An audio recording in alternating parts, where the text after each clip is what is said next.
Здрава на сите, јас сум Максим Танески, осмоделенец во училиштето Песталоци и денеска ќе ја прераскажувам книгата Оливер Твист од англискиот автор Чарлс Дикенс.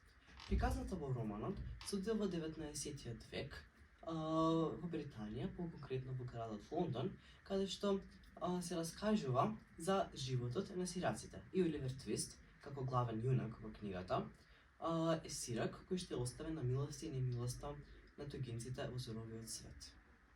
Од целата книга, од сите поглавја, би го земал 10-тото поглавје како моја омилено, бидејќи во ова поглавје Оливер Твист покрај неговиот тежок пат се наоѓа во рацете на господин Браунлор и господица Бедвин, кои што се грижат одлично за него и го примаат со нивното целосно срце.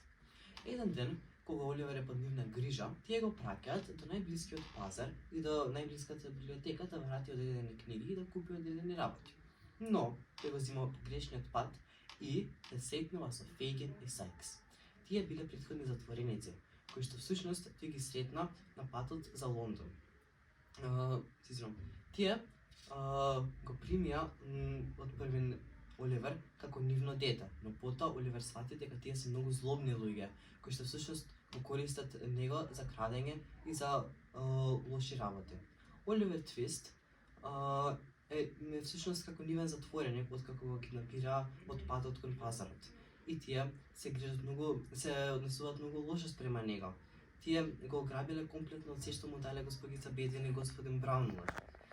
Но на крајот Оливер Твист дали ќе остане жив, дали ќе им се врати на господин Браунлор и господица Бедвин, дали ќе запознае нови луѓе, дали ќе остане на улица како сирак, дали можеби ќе открие за неговите родители или пак едноставно ќе се врати во домот за сираци. Ќе да знаете се докога прочитате Оливер Твист од англискиот автор Чарлс Дикенс. Максим Танески.